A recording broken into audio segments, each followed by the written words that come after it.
Dalam episode kali ini, kita akan menyelami sebuah kisah yang menggugah hati. Kisah pemuda miskin yang hidupnya berubah karena sholawat, keajaiban yang nyata.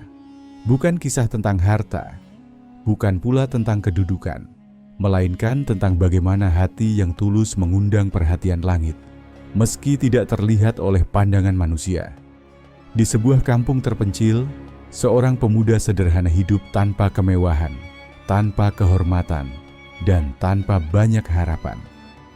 Namun dari bibirnya tak pernah hilang sholawat, dan dari rumah kecilnya tak pernah berhenti doa seorang ibu yang salehah.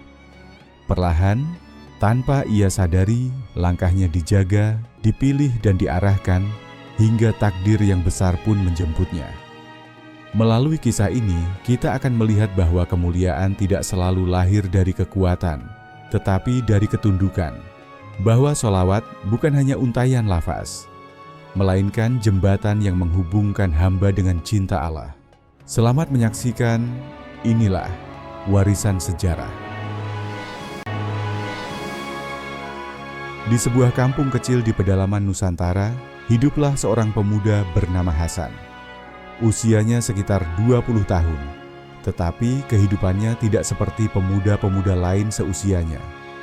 Ia tidak memiliki harta, tidak punya pekerjaan tetap, tidak pula memiliki kemewahan hidup seperti teman-temannya yang bekerja ke kota. Seringkali ia dipandang sebelah mata. Sebagian menganggapnya tidak akan pernah menjadi siapa-siapa. Namun, di balik semua itu, ia memiliki sesuatu yang tidak disadari orang lain. Hati yang sabar dan ibu yang istiqomah mendoakannya setiap malam. Rumah mereka sangat sederhana, berdinding anyaman bambu yang mulai menua. Jika hujan turun deras, angin dingin sering menyelinap masuk melalui celah-celah dinding. Tetapi sang ibu tidak pernah mengeluh. Justru dari lisannya sering terdengar doa, lirih dan penuh harap. Nak, orang yang menjaga hatinya dan menjaga lisannya, kelak Allah sendiri yang mengangkat derajatnya. Ucapnya suatu malam ketika mereka duduk di serambi rumah. Hasan tidak menjawab, hanya mengangguk pelan. Di dalam hatinya ada kerinduan besar untuk membahagiakan ibunya, namun ia tidak tahu caranya. Ia tidak memiliki keterampilan, tidak punya modal. Bahkan untuk makan sehari-hari pun kadang harus menunda. Namun ibu yang saleha itu tidak pernah merasa malu. Ia selalu berkata, kemiskinan bukan aib. Yang aib adalah ketika hati miskin dari syukur. Sejak kecil, Hasan memang dikenal rajin membantu siapa saja yang butuh bantuan. Ia memikul kayu untuk tetangga yang tua, membetulkan pagar rumah orang yang lapuk, atau membantu bersih-bersih masjid tanpa diminta imbalan. Ironisnya, kebaikannya justru sering dianggap kelemahan. Dia itu baik karena tidak punya pilihan, ucap sebagian orang. Kalau dia punya harta, pasti tidak serajin itu. Ucapan-ucapan seperti itu pernah menyakitinya. Tapi sang ibu mengajarkannya satu hal. Jangan balas ucapan dengan ucapan, balaslah dengan doa. Suatu hari, setelah selesai membersihkan halaman masjid, seorang kiai sepuh yang jarang berbicara panjang menghampirinya. Beliau menatap Hasan dalam-dalam, seolah melihat sesuatu yang tidak dilihat orang lain. Anak muda, ucap kiai itu lirih namun mantap. Jika hatimu gelisah karena dunia, perbanyaklah sholawat. Ia adalah pintu yang tidak pernah tertutup, meskipun semua pintu manusia tertutup. Kata-kata itu menancap dalam. Malam itu, selepas ibunya tidur, Hasan mencoba mengucapkan sholawat dengan suara lirih. Di awal ia merasa canggung, seolah sedang berbicara sendirian. Namun semakin lama, hatinya mulai terasa hangat. Ada ketenteraman yang sulit dijelaskan, seolah sebuah beban perlahan-lahan diangkat tanpa ia pahami dari mana datangnya. Sejak saat itu, sholawat menjadi kebiasaan kecil yang ia jaga. Bukan karena ingin dihormati, bukan pula untuk mengejar sesuatu. Ia hanya merasa bahwa ketika lidahnya melantunkannya, jiwanya seolah pulang ke tempat yang selama ini ia cari. Ia tidak tahu bahwa kebiasaan sederhana itulah yang kelak menjadi awal perubahan besar dalam hidupnya. Hari-hari pun berlalu, dan meski kehidupannya masih sama miskinnya, hatinya tidak lagi sepenat dulu. Setiap selesai salat, ia duduk lebih lama, tenggelam dalam lantunan sholawat yang pelan dan penuh rasa. Sebagian orang masih tidak melihat apapun pada dirinya, tetapi langit telah mencatat langkah awalnya. Refleksi modul 1. Terkadang perubahan besar tidak dimulai dari hal besar, tetapi dari sesuatu yang amat sederhana. Menjaga hati ketika tak ada yang melihat. Hasan belum mendapatkan apa-apa secara lahiriah, namun sesuatu di dalam dirinya mulai tumbuh. Sebuah ketenangan yang hanya diberikan kepada hamba yang berusaha mendekat dengan cara yang lembut dan tersembunyi. Sejak Hasan mulai istiqomah bersolawat, ada sesuatu yang berubah dalam dirinya. Meski ia sendiri belum menyadarinya, ia tidak lagi mudah resah, tidak merasa sendirian sekalipun di tengah kesunyian. Jika dulu ia sering merasa rendah diri, kini ia mulai merasa cukup hanya dengan ketaatan kecil yang ia pelihara diam-diam. Sementara itu, ibunya memerhatikan perubahan itu dengan senyum tipis yang penuh syukur. Sang ibu tidak pernah memaksa apapun, tetapi ia tahu Allah sedang menuntun putranya dengan cara yang lembut. Suatu pagi, Hasan diminta membantu salah satu warga memperbaiki pagar kebun yang roboh karena angin malam sebelumnya. Ia bekerja dari pagi hingga hampir tengah hari.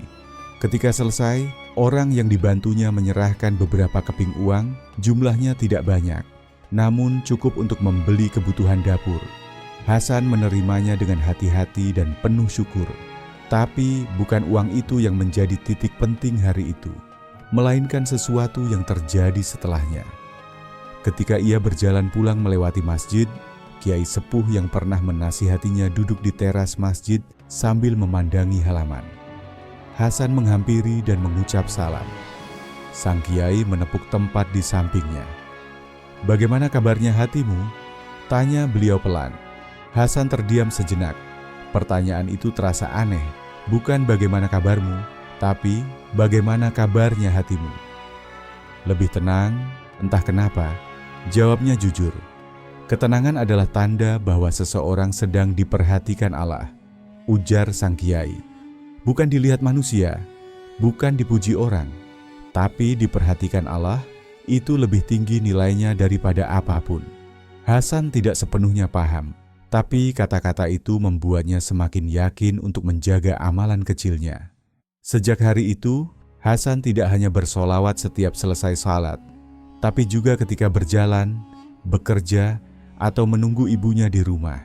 Ia melantunkannya pelan, seolah menjadi napas kedua dalam hidupnya. Suatu sore, sang ibu jatuh sakit ringan, demam dan batuk. Hasan segera merawat ibunya dengan penuh cemas.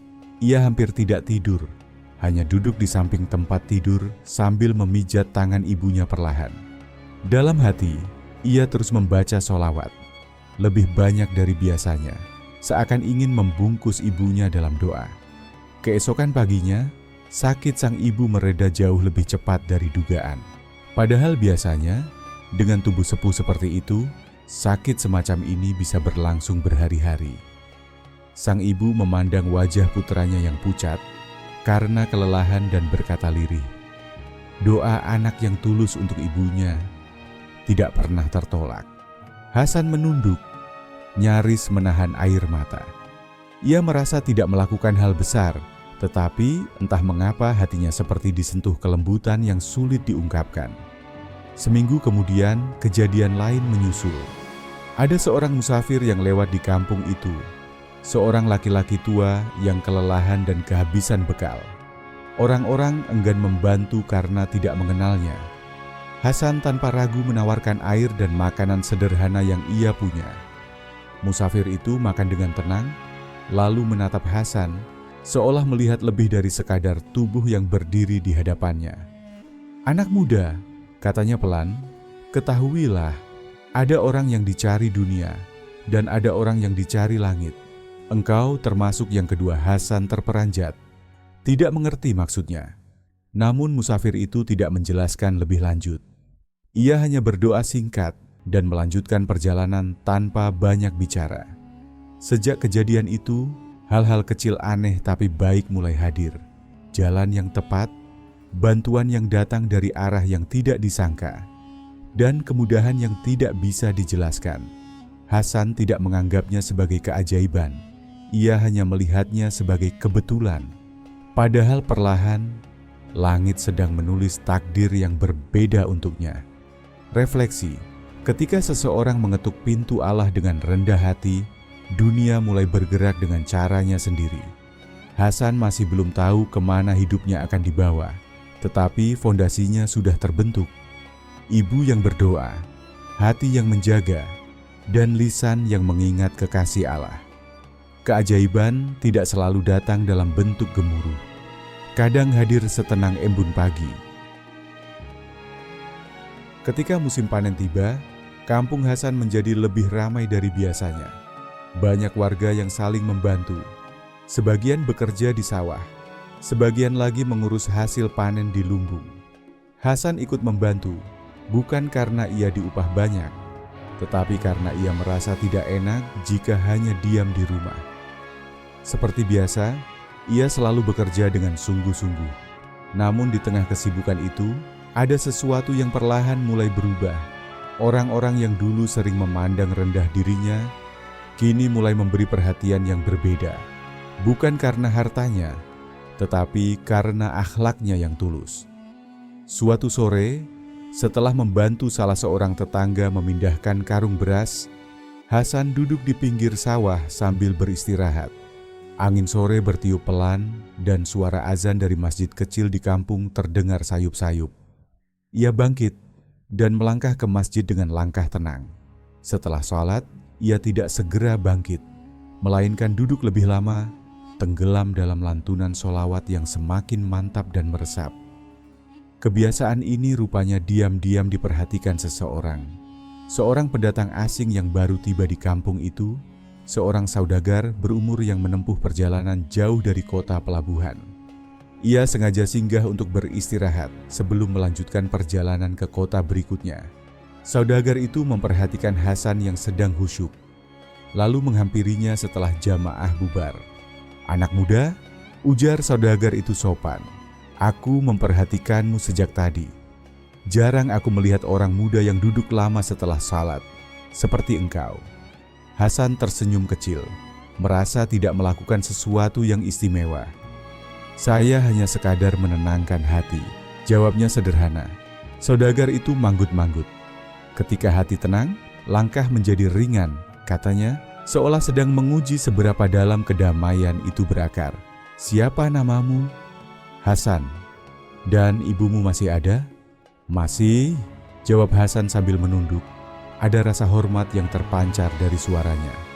Saudagar itu menatapnya lama, lalu berkata lirih, kalau seorang anak masih memiliki ibu yang selalu mendoakannya, ia sebenarnya tidak pernah berjalan sendirian.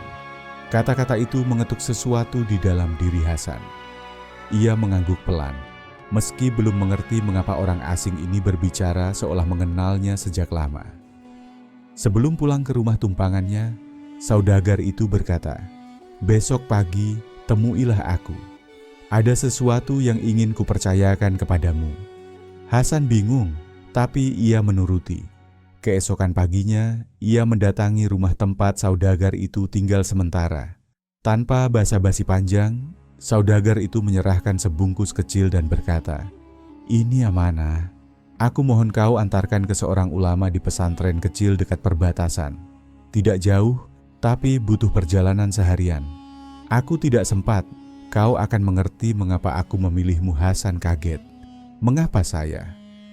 "Karena jalan ke pesantren itu tidak hanya butuh tenaga, tapi juga hati yang bersih."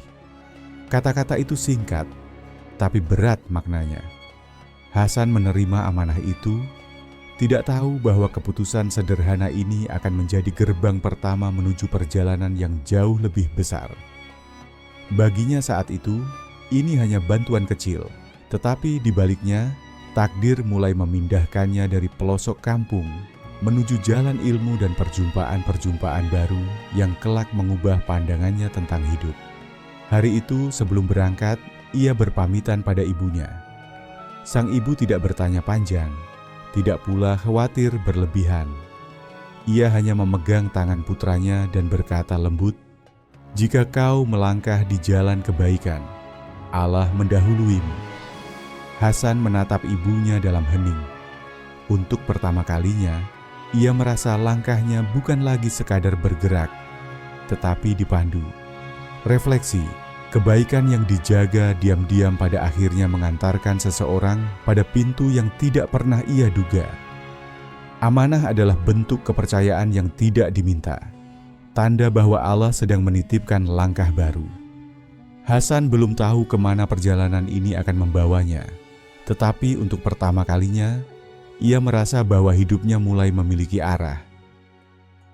Perjalanan menuju pesantren yang dimaksud saudagar itu tidak terlalu jauh, tetapi cukup melewati hutan kecil, ladang luas, dan jalan berbatu yang jarang dilalui orang. Hasan berangkat pagi hari dengan hati tenang, membawa amanah kecil yang diselipkan ke dalam kain pembungkus. Ia tidak menanyakan apa isinya. Baginya, amanah adalah amanah. Yang penting sampai pada tujuan. Sepanjang perjalanan, Hasan banyak bersolawat. Setiap kali ia merasa lelah, lisannya kembali bergerak pelan. Dan entah bagaimana, rasa letih itu seperti hilang sedikit demi sedikit. Saat matahari mulai naik tinggi, Hasan berhenti sejenak di bawah pohon besar untuk beristirahat. Ia minum air yang dibawanya dari rumah dan memejamkan mata sejenak. Angin yang berhembus melewati pepohonan membawa aroma tanah basah yang menenangkan. Tidak lama kemudian, seorang kakek tua datang dari arah berlawanan, bertongkat dan berjalan perlahan. Hasan segera berdiri dan memberi salam. Kakek itu membalas salamnya dengan senyuman yang meneduhkan. "Kau dari mana, anak muda?" Pertanyaannya ringan, tetapi nadanya penuh perhatian. "Dari kampung dekat sini, hendak mengantar amanah ke pesantren," jawab Hasan sopan. Kakek itu mengangguk. "Perjalanan yang baik.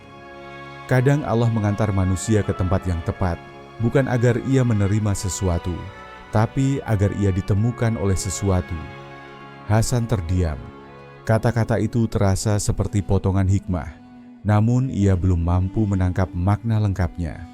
Kakek itu kemudian menawarkan air dari kantung kecilnya, namun Hasan menolak halus, tidak ingin merepotkan. Sebelum berpisah, kakek itu menepuk bahunya pelan. "Teruskan sholawatmu. Itulah yang sedang mendahuluimu." Lagi-lagi, ia mendengar kalimat yang seolah mengetahui dirinya lebih dari apa yang terlihat. Hasan melanjutkan perjalanan sambil bertanya-tanya dalam hati. Mengapa orang-orang asing ini berbicara, seolah sudah mengenalnya sejak lama? Menjelang siang, ia tiba di pesantren kecil itu. Bangunannya sederhana, namun suasananya teduh. Di halaman depan, anak-anak kecil sedang mengulang hafalan.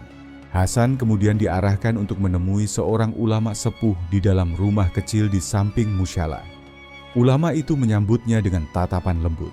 Setelah Hasan menyampaikan amanah dari saudagar, ulama itu membuka bungkusan tersebut. Isinya bukan emas, bukan pula surat panjang, hanya selembar kecil kertas dengan tulisan singkat. "Inilah pemuda yang pernah kuceritakan. Jagalah dia." Hasan terkejut. Ia tidak tahu dirinya pernah diceritakan kepada siapapun. Ia bahkan belum mengenal saudagar itu dengan baik. Ulama sepuh itu tersenyum tipis saat melihat ekspresi bingungnya. "Anak muda," ucapnya pelan, "sebagian orang dipilih Allah jauh sebelum mereka tahu bahwa mereka dipilih." Hasan menunduk, tidak tahu harus menjawab apa. Ia merasa kecil di hadapan ucapan itu. Lalu ulama tersebut mengajaknya duduk. "Kau bersolawat bukan untuk mencari dunia, bukan pula berharap balasan manusia. Itu sebabnya Allah yang membalasmu, bukan banyaknya amal yang mengangkatmu, tetapi keikhlasan yang kau rawat dalam sepi." Hasan merasakan sesuatu menggetar di dalam dadanya. Untuk pertama kalinya, ia merasa seperti dilihat. Bukan secara fisik, tetapi secara batin. Hari itu seharusnya menjadi hari singgah singkat, namun ulama itu memintanya bermalam. "Besok baru pulang," katanya. "Dan sebelum kau pulang, ada sesuatu yang harus kau dengar." Malam itu Hasan tidak langsung tidur. Ia duduk di beranda pesantren sambil memandang langit. Bintang-bintang tampak lebih terang dari biasanya, seakan mengisyaratkan sesuatu. Lalu ia sadar, untuk pertama kali dalam hidupnya, ia tidak merasa seperti pemuda miskin yang terasing. Ia merasa sedang diarahkan. Refleksi, ada kalanya seseorang tidak sadar bahwa langkah kakinya sebenarnya sedang dipandu. Jalan yang tampak kecil bisa jadi adalah pintu menuju perjalanan besar. Hasan belum mengetahui apa rencana Allah untuknya, tetapi tanda-tandanya mulai tampak. Ia tidak lagi sekadar hidup, ia sedang dipilih untuk dituntun. Pagi harinya, setelah sholat subuh berjamaah, Hasan dipanggil ke serambi kecil di mana ulama sepuh itu biasa duduk. Udara masih lembut dan embun masih menggantung di ujung dedaunan. Hasan duduk dengan sopan, sementara ulama itu memandangnya dengan tatapan lembut namun dalam. "Hasan," ucap ulama itu perlahan, "kau mungkin bertanya-tanya mengapa orang-orang asing seakan mengetahui sesuatu tentangmu. Ketahuilah, anak muda, ketika seseorang menjaga hatinya dengan zikir dan sholawat, Allah menjaganya dengan cara yang tidak terlihat mata manusia." Hasan menunduk. Ia tidak mengerti sepenuhnya, tetapi hatinya merasakan kebenaran dalam ucapan tersebut. Ulama itu melanjutkan, "Ada banyak pemuda cerdas, namun tidak semuanya dipilih. Ada banyak yang kuat, tetapi tidak semua diberi kekuatan batin. Kau bukan dipertemukan dengan amanah, kau sedang diarahkan kepadanya." Lalu ulama itu mulai menceritakan sesuatu yang membuat dada Hasan bergetar. "Saudagar yang menitipkanmu bukan hanya seorang pedagang. Ia adalah orang kepercayaan sekelompok guru di negeri jauh. Mereka tidak mencari anak muda yang pandai bicara, tetapi mereka mencari hati yang selamat. Itulah sebabnya kau dipilih, bukan orang lain." Hasan terdiam. Ia tidak tahu harus bahagia atau takut. Ia hanya merasa seolah seluruh perjalanan kecilnya selama ini sedang ditafsirkan ulang menjadi sesuatu yang lebih besar dari dirinya sendiri. Ulama itu kemudian membuka lembaran kecil berisi tulisan Arab yang halus. "Inilah surat dari guruku di negeri seberang. Sudah lama mereka mencari anak muda yang siap dibimbing, bukan dengan ambisi, tetapi dengan adab. Dan rupanya Allah mengirimkanmu." Hasan mengangkat wajahnya perlahan. "Tapi, saya hanyalah pemuda biasa," ucapnya lirih. "Justru itu," jawab sang ulama, "Allah memilih yang tidak diperhitungkan, agar manusia tahu bahwa yang mengangkat bukan kemampuan, tapi ketundukan." Kata-kata itu menusuk lembut ke hatinya. Beberapa hari kemudian, Hasan diminta tetap tinggal sementara di pesantren tersebut.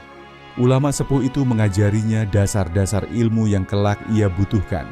Adab sebelum ilmu, menjaga niat, memperlambat langkah sebelum memperluas perjalanan.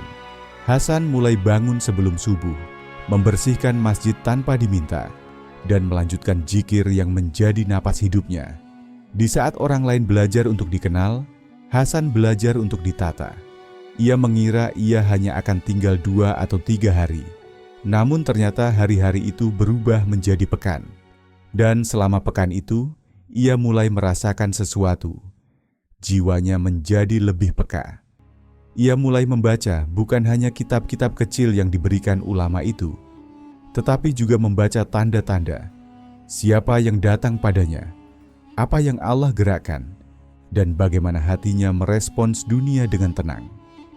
Suatu malam, ulama sepuh itu berkata, "Jika Allah menghendaki, kau akan melanjutkan perjalananmu jauh dari sini. Tidak semua orang bisa mengembara, tetapi tidak semua yang mengembara sedang berjalan. Kau sedang dituntun." Hasan menghela napas perlahan. Di dalam dirinya ada ketakutan halus, bukan karena beratnya perjalanan, tetapi karena ia merasa tidak pantas. Namun ulama itu seakan membaca isi hatinya. Tidak ada yang pantas anak muda, yang ada hanyalah siapa yang dipilih. Keesokan harinya, seorang tamu datang ke pesantren itu. Ia bukan orang biasa, pakaiannya sederhana namun terhormat. Caranya berbicara lembut namun kokoh. Ulama sepuh memperkenalkannya sebagai utusan dari sebuah madrasah besar di tanah seberang. Inilah orang yang akan membawamu dalam perjalanan berikutnya, kata beliau. Hasan terdiam lama. Perjalanan yang dulu ia kira hanya untuk mengantarkan amanah kecil, ternyata adalah pintu pertama dari sebuah takdir yang jauh lebih besar daripada dirinya. Refleksi, ketika hati terus dijaga, Allah menata langkah. Dan ketika langkah siap, Allah menyingkap jalan. Hasan belum menjadi siapa-siapa, namun pintu ilmu besar sudah menunggunya. Bukan karena ia memintanya, tetapi karena Allah memilihnya sebelum ia tahu arah hidupnya sendiri. Yang dimuliakan dulu bukan keningnya di hadapan manusia, tapi hatinya di hadapan langit. Malam terakhir sebelum keberangkatannya, Hasan duduk sendirian di serambi pesantren. Udara dingin, namun hatinya hangat. Ia memandangi langit yang bertabur bintang, dan untuk pertama kalinya ia menangis, bukan karena kesedihan, tetapi karena menyadari betapa lembutnya cara Allah menuntunnya. Ia datang sebagai pengantar amanah, tapi ia pulang sebagai seseorang yang justru dipercayakan amanah kehidupan. Di dalam hening malam itu, ulama sepuh keluar dan duduk di sampingnya. Tidak ada banyak kata. Suasana seolah mengajari bahwa hal-hal besar tidak selalu diumumkan, kadang hanya dikabarkan kepada hati. "Kau tahu apa yang membawamu sampai di sini, Hasan?" tanya ulama itu pelan. "Solawat dan doa ibu," jawabnya lirih. Ulama itu tersenyum.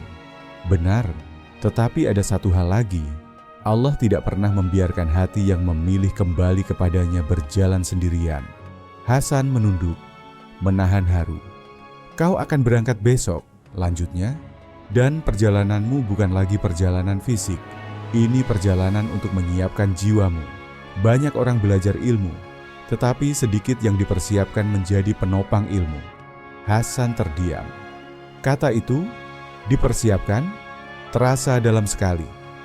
Ia tidak mencari posisi mulia, tidak mengejar gelar, tidak meminta apa-apa. Namun justru itulah alasan ia dipilih, karena Allah tidak mencari yang hebat. Allah mencari yang lembut hatinya. Keesokan paginya, sebelum matahari terbit, Hasan berpamitan. Ulama sepuh memeluknya dan membisikkan doa panjang. "Jangan takut miskin, selama hatimu kaya dengan solawat. Jangan takut tidak dikenal, selama namamu dikenal di langit." Kemudian ia berjalan menuju utusan yang akan membawanya berlayar jauh. Namun sebelum ia menaiki kereta kuda yang sudah disiapkan, seseorang memanggilnya dari kejauhan. Sang ibu. Ia ternyata menyusul diam-diam dari kampung, dibantu tetangga yang mengantarnya hingga ke gerbang pesantren. Dengan mata berkaca-kaca, ia memegang wajah Hasan dan berkata, "Pergilah, nak, bukan untuk menjadi orang besar, tapi untuk menjadi hamba yang lebih dekat pada Rabb-Nya." Hasan tak sanggup berkata apa-apa, hanya mencium tangan ibunya lama sekali. Di titik itu ia menyadari sesuatu. Kemiskinan bukan penghalang.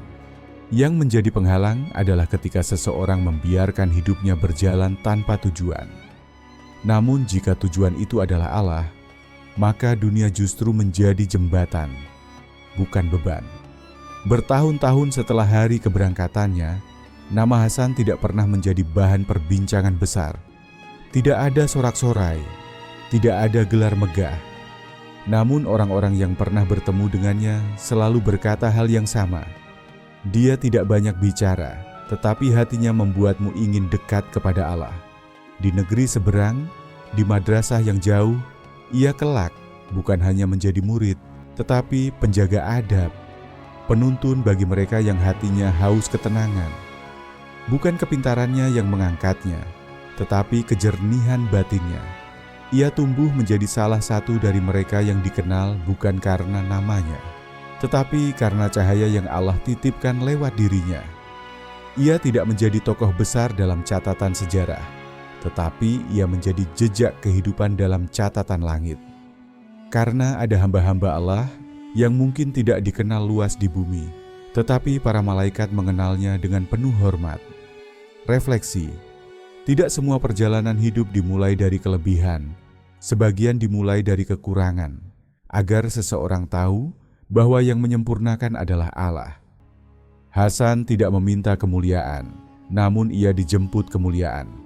Ia tidak mencari jalan besar, namun hatinya dibimbing kepada jalan yang besar.